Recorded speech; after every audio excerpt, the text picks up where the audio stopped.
सभी को जय माता दी। कक्षा 12 नामा के मूल तत्व सब्जेक्ट में मैं गिरीश सर आप सभी स्टूडेंट्स का हार्दिक स्वागत करता हूं। आज हम चैप्टर नंबर 6 के अंदर सवाल नंबर 6 का अध्ययन करेंगे। सवाल नंबर 6 इस प्रकार से दिया है। रोहित, मोहित और विराट 4-3-2 के प्रमाण में लाभानी बांटने वाले साझेदार हैं। 31/3/2017 की उनकी पेढ़ी की पक्की तलपट निम्नानुसार थी। 1/4/2017 के दिन रोहित निवृत्त होता है। कौन निवृत्त हो रहा है? रोहित मतलब सबसे पहला साझेदार निवृत्त हो रहा है। शर्त निम्नानुसार, जमीन मकान है तो जमीन मकान में टिक किया, यंत्र है तो यंत्र में टिक किया, देनदार है तो देनदार में टिक किया, लेनदार है तो लेनदार में टिक किया। ख्याति का समाज नहीं टिक करेंगे, साझेदार का समाज नहीं टिक करेंगे, साझेदार का नाम है इसे टिक नहीं करेंगे। पुनः मूल्य खाता, पूंजी खाता निवृत्ति के बाद की पक्की तरफ पर तैयार कीजिए। यह नकद व्यवहार है तो बैंक खाता भी बनाएंगे, मैंने पुनः मूल्य खाता तो बनाएंगे ही, साझेदारों का पूंजी खाता पर बैंक खाता बनाएंगे और 1/4/2017 के दिन निवृत्ति के बाद की पक्की तलपट भी तैयार करेंगे। बराबर। तो सबसे पहली लाइन पढ़ते हैं, रोहित, मोहित, विराट 4-3-2 में लाभ हानि बांटने वाले साझेदार हैं। इतना पढ़ते ही रफ काम करेंगे। आवश्यक गणना, रोहित, मोहित, विराट साझेदार। पुराना भाग दिया है तो क्या दिया है? 4-3-2, तो हमने भी लिखा 4-3-2, 3 और 2 5 और 4 9 टोटल होंगे सबका। 4/9, 3/9, 2/9, ये कौन सा भाग हुआ? पुराना भाग हुआ। बराबर है। सबसे पहला कार्य हमारी एंट्री रखना, ख्याति 36,000। पुरानी ख्याति को पुराने साझेदारों के बीच उधार कर देते हैं पूंजी खाते। तो ख्याति टोटल 36,000 है। 36,000 को हम 4-3-2 में बांट देंगे तो पूंजी खाते उधार में लिखेंगे ख्याति, तो आएगी 16,000, 12,000 और 8,000। आगे जमीन मकान 1.5 लाख, तो जमीन मकान में टिक किया है, इसे इनर कॉलम में लिखेंगे। संपत्ति लेना में लिखेंगे जमीन मकान 1.5 लाख इनर कॉलम में। फिर 2 लाइन छोड़कर लिखेंगे यंत्र 90,000, इसमें भी टिक है तो ये भी इनर कॉलम में लिखेंगे। 2 लाइन छोड़कर यंत्र 90,000। फिर स्टॉक में नहीं टिक है तो बाहर लिख देंगे 85,000। स्टॉक 85,000 आउटर कॉलम में। देनदार 60,000 टिक है तो इनर कॉलम में 1 लाइन छोड़ के लिख देंगे देनदार 60,000 इनर कॉलम में। बैंक जाएगी, बैंक खाते में शेष आगे लाए, उधार पक्ष में से संपत्ति है इसलिए बैंक खाते में उधार में लिखेंगे शेष आगे लाए 63,000। विज्ञापन अभियान खर्च, ये अवास्तविक संपत्ति होने से इसे पूंजी खाते उधार, माने कोई भी खर्च दिया हो यहाँ पर संपत्ति लेना में, उसे पूंजी खाते उधार में साझेदारों के बीच बांट देंगे। तो पूंजी खाते उधार में लिखेंगे विज्ञापन अभियान खर्च कितना है? 4500। तो पूंजी खाते उधार में लिखेंगे विज्ञापन अभियान खर्च 4500 जो है उसे हमने 4-3-2 में बांट देंगे। 4-3-2 में बांटने पर आएगा 2,000, 1,500 और 1,000। पूंजी दायित्व में फर्स्ट ऑफ ऑल पूंजी खाता, ये पूंजी खाता जाएगा पूंजी खाते के जमा पक्ष में, लिखेंगे शेष आगे लाए। कितने शेष आगे लाए हैं? 61, 96 और 80, तो लिखेंगे 61, 96 और 80। अनामत फंड, ये भी एकत्रित लाभ है, एकत्रित लाभ को भी साझेदारों के बीच बांट देंगे। तो साझेदारों के पूंजी खाते जमा में लिखेंगे अनामत फंड टोटल 45,000। इस 45,000 को हम 4-3-2 में बांटेंगे तो आएगा 20,000, 15,000 और 10,000। कारीगर मुआवजा अनामत, ये भी एकत्रित लाभ है, इसे भी साझेदारों के बीच बांट देंगे। पूंजी खाते जमा में 13,500 को हम 4-3-2 में बांटेंगे तो लिखेंगे कारीगर मुआवजा अनामत 6,000, 4500, 3,000 सबको बांट दिया। साझेदार की लोन, इसमें जो साझेदार निवृत्त होता है उसकी लोन उसके पूंजी खाते में लिखने की। कौन निवृत्त हो रहा है? तो रोहित जो है वो निवृत्त हो रहा है, तो रोहित की लोन उसके पूंजी खाते जमा में जाएगी। कितने की रोहित की लोन है? 10,000। तो पूंजी खाते के जमा पक्ष में लिखेंगे लोन खाता रोहित में लिखेंगे 10,000। पर मोहित की जो लोन है वो पूंजी दायित्व पक्ष में लिखेंगे, तो पूंजी दायित्व पक्ष में लिखेंगे साझेदार की लोन रोहित का जब खाता बंद करेंगे तब लिखेंगे। और मोहित की कितनी है? 16,000 ना, मोहित की कितनी है? 16,000 लिखेंगे। ये रकम तो हम जब निवृत्त साझेदार का खाता बंद करेंगे तब हमें मिलेगी। बराबर। फिर से लोन की बात समझा रहा हूँ। जो साझेदार निवृत्त हो रहा है उसकी लोन उसके पूंजी खाते में जमा पक्ष में लिखेंगे। जैसे रोहित की लोन 10,000 है तो पूंजी खाते के जमा पक्ष में रोहित के खाते में 10,000 लिखने का, और मोहित की जो लोन है वो पूंजी दायित्व पक्ष में लिखेंगे 16,000। और लेनदार है 64,000, तो दायित्व पूंजी दायित्व पक्ष में लिखेंगे लेनदार 64,000 इनर कॉलम में। चलो अब हम 1 बाय 1 समायोजन की ओर आएंगे। फर्स्ट समायोजन है जमीन मकान की कीमत 1,80,000 गिननी है। तो जमीन मकान हमारे पास कितने हैं? 1.5 लाख। अगर 1,80,000 कीमत गिनेंगे तो कितने की वृद्धि होगी? 30,000। प्लस करेंगे वृद्धि 30,000, आउटर में 81, वृद्धि होने से लाभ होगा। लाभ होगा तो पुनः मूल्यांकन खाते जमा पक्ष में लिखेंगे जमीन मकान खाते 30,000। आगे यंत्र की कीमत 15,000 से घटानी है तो यंत्र में माइनस करो, यंत्र में घटाएंगे माइनस कमी 15,000, आउटर में आएगा 75,000, कमी होने से नुकसान होगा। पुनः मूल्यांकन खाते उधार पक्ष में लिखेंगे यंत्र खाते 15,000, देनदार पर 10% डूबत अनामत रखना है, तो जो भी देनदार है 60,000 माइनस करेंगे, डूबत अनामत 10%, तो 60 का 10% 6,000 घटा दो, आउटर में 54,000, 6,000 डूबत नुकसान है। पुनः मूल्यांकन खाते उधार डूबत अनामत लेटेस्ट 6,000 आई, जबकि पुरानी कितनी है हमारे पास 4,000, 6 में से 4 गए तो बचे कितने हैं 2,000। लेनदारों में से 5,000 नहीं चुकाने पड़ेंगे, अगर नहीं चुकाने हैं तो माइनस कर दो, 64,000 में से माइनस करेंगे, नहीं चुकाने 5,000 तो बचे कितने 59,000। अगर पैसा नहीं चुकाएंगे तो लाभ होगा, लाभ होगा तो पुनः मूल्यांकन खाते जमा पक्ष में लिखेंगे लेनदार खाते 5,000। पेढ़ी की ख्याति का मूल्यांकन 1,80,000 का आंका गया है, पेढ़ी की ख्याति है, माने निवृत्त साझेदार रोहित की ख्याति निकालनी पड़ेगी। पर देखेंगे यहाँ नया अनुपात दिया है, तो छठे समाज में लिखा है रोहित और विराट का लाभ हानि का नया लाभ हानि का प्रमाण 2:1 है।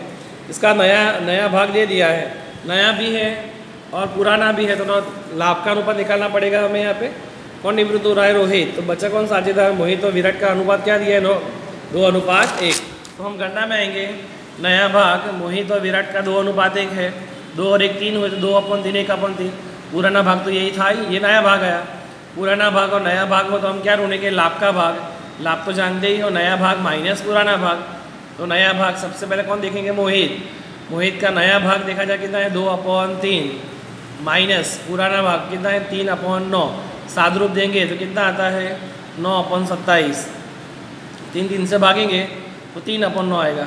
ठीक, वैसे विराट की बात करेंगे तो नया भाग है 1/3 माइनस पुराना भाग है 2/9, सादु रूप देंगे तो 3/27, 3 से भागेंगे तो 1/9, माने यहाँ पे लाभ का अनुपात ये 3 है और ये 1 है, मान लाभ का भाग क्या आया 3:1। अब हमें यहाँ पर पेढ़ी की ख्याति दी है टोटल 1,80,000, तो इस पेढ़ी की ख्याति के पास हम रोहित की भाग की ख्याति निकालेंगे। किसकी ख्याति, निवृत्त साझेदार की ख्याति। कौन निवृत्त हो रहा है तीनों में से, रोहित निवृत्त हो रहा है, रोहित का भाग कितना है 4/9, तो रोहित की भाग की ख्याति 180 गुणा 4/9 तो कितना आया 80,000। रोहित जाने वाला है, मैंने सिखाया था एकदम सरल मेथड से कि जाने वाले खाते जमा करो, चालू साझेदार खाते उधार कर दो। कौन जा रहा है तीनों में से, रोहित, खाते जमा करेंगे और चालू कौन साझेदार है मोहित और विराट, तो लिखेंगे मोहित खाते उधार, विराट खाते उधार, जाने वाले साझेदार रोहित खाते से। शॉर्टकट में याद रखेगा कि जाने वाले खाते जमा करो, चालू साझेदार खाते उधार कर दो। जो ना रोहित की कितने हैं 80,000, ये 80,000 को हम लाभ का भाग क्या है 3:1 में बांट देंगे, तो 80,000 को हम 3:1 में बांटेंगे तो 3/4 1/4 में आएगा, तो 60,000 और 20,000। अब इसकी हम खतौनी करते हैं, मोहित खाते उधार में लिखेंगे 60,000, तो मोहित खाते के उधार पक्ष में लिखेंगे 60,000, फिर विराट खाते उधार में लिखेंगे 20,000। मान रोहित खाते नहीं, क्या नाम साझेदार का दिया है विराट, मतलब मोहित खाते उधार 60,000 है, तो मोहित खाते उधार में ये उधार पक्ष है, उधार में लिखे हमने 60,000। फिर है विराट, तो विराट खाते उधार 20,000 है, तो विराट खाते के उधार पक्ष में भी लिखे 20,000। और नाम क्या लिखेंगे हम, सामने वाला साझेदार का नाम क्या है रोहित, तो लिखेंगे हम रोहित खाते, बराबर। जबकि रोहित खाते से है तो रोहित खाते के जमा पक्ष में क्या लिखेंगे हम 60,000 और 20,000, नाम लिखेंगे मोहित और विराट। रोहित खाते के जमा पक्ष में लिखेंगे 60 और 20, तो रोहित खाते के जमा पक्ष में लिखेंगे हम 60 और 20, नाम लिखेंगे मोहित और विराट खाते, बराबर है। आगे रोहित को 20,000 तुरंत ही चुकाने हैं, रोहित को 20,000 तुरंत ही चुकाने हैं। अगर उसको चुकाएंगे तो साझेदार लेने वाला वो लेने वाले खाते उधार, मान रोहित खाते उधार करेंगे 20,000, नाम लिखेंगे बैंक खाते, रोहित खाते उधार में लिखेंगे 20,000, नाम लिखेंगे बैंक खाते। चुकाएंगे तो चेक जाएगा, चाहे तो बैंक खाते जमा पक्ष में लिखेंगे रोहित के पूंजी खाते 20,000, रोहित के पूंजी खाते 20,000। तो पूरा नाम ऐसा आएगा कि आज रोहित लेने वाला रोहित खाते उधार किया और बैंक खाते हमने क्या किया से खतौनी क्या हुई, रोहित खाते उधार पक्ष में लिखेंगे बैंक खाते, मान रोहित खाते के उधार पक्ष में लिखेंगे बैंक खाते 20,000 और बैंक खाते के जमा पक्ष में लिखेंगे रोहित खाते 20,000, बराबर। आगे लिखा है बाकी की रकम लोन के रूप में रखनी है, माना अब रोहित के जो भी पैसे आएंगे डिफरेंस निकलेगा वो लोन के रूप में रखेंगे। किसके रूप में रखेंगे हम, लोन के रूप में रखेंगे, बराबर। यहाँ हमारा सवाल पूरा हुआ। फर्स्ट खाता बंद करते हैं, पुनः मूल्यांकन खाता 30 और 5 35, 35,000 में से 17,000 गए तो बचे 18,000, जिसे हम लाभ कहेंगे, पूंजी खाते बांटेंगे, ये उधार है। इसको भी पुराने भाग जो है हमारा 4-3-2 में बांटेंगे, तो ये उधार है। तो पूंजी खाते क्या करेंगे, जमा पक्ष में लिखेंगे पुनः मूल्यांकन खाता 864, सबका टोटल करके सबसे पहले निवृत्त साझेदार का खाता बंद करेंगे। निवृत्त साझेदार का खाता 284,000 है, उसमें से 3 रकम घटा देंगे तो 2,46,000। ये जो डिफरेंस निकला वो इसकी लॉन होनी चाहिए। क्या होनी चाहिए, लॉन, क्योंकि चेक से तो चुका दिए 20,000, बचा है वो लॉन खाता होगा। लिखा भी है उसे कि 20,000 चुकाने के बाद बाकी की रकम लॉन के रूप में रखनी है। तो बाकी की रकम कितनी होगी, 2,46,000। ये लॉन कहाँ जाएगी, मैंने लॉन की ये एंट्री बाकी रखी थी। मोहित की देख 16,000 थी, बुक्स में दिखाई थी ना जैसे पहले एंट्री, पर रोहित की कितनी आई, 2,46,000। तो 2,46,000 मतलब टोटल लॉन कितने की हो गई, 2,62,000 की। अब बाकी के 2 साझेदार हैं मोहित और विराट, उनके खाते बंद करके आगे लिखेंगे डिफरेंस, लिखेंगे शेष आगे ले गए। यहाँ पूंजी दायित्व में लिखेंगे पूंजी खाता मोहित और विराट का 48,000 और 68,000, 48,000 68,000 टोटल कितना आएगा, 1,16,000 बराबर है। फिर बैंक खाता बंद करेंगे, बैंक खाते में टोटल डिफरेंस निकलेगा 43,000। ये डिफरेंस को हम पूंजी दायित्व पक्ष में लिखेंगे, बैंक खाता संपत्ति लेना में लिखेंगे बैंक खाता 43,000, पूंजी दायित्व संपत्ति का टोटल करेंगे समान आएगा 4,37,000 4,37,000 बराबर है। इस प्रकार ये आपका आंसर नंबर 6 हुआ, जिसमें ये पुनः मूल्यांकन खाता है, ये साझेदारों का पूंजी खाता है,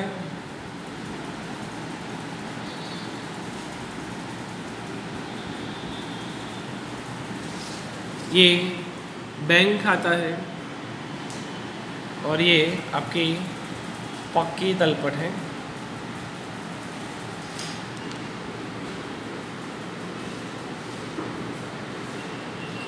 सभी स्टूडेंट अच्छी तरह से तैयारी करें, प्रैक्टिस करें। आज का जो होमवर्क है वो आंसर 6 तो है ही, आंसर 6 तो सॉल्व करना ही है।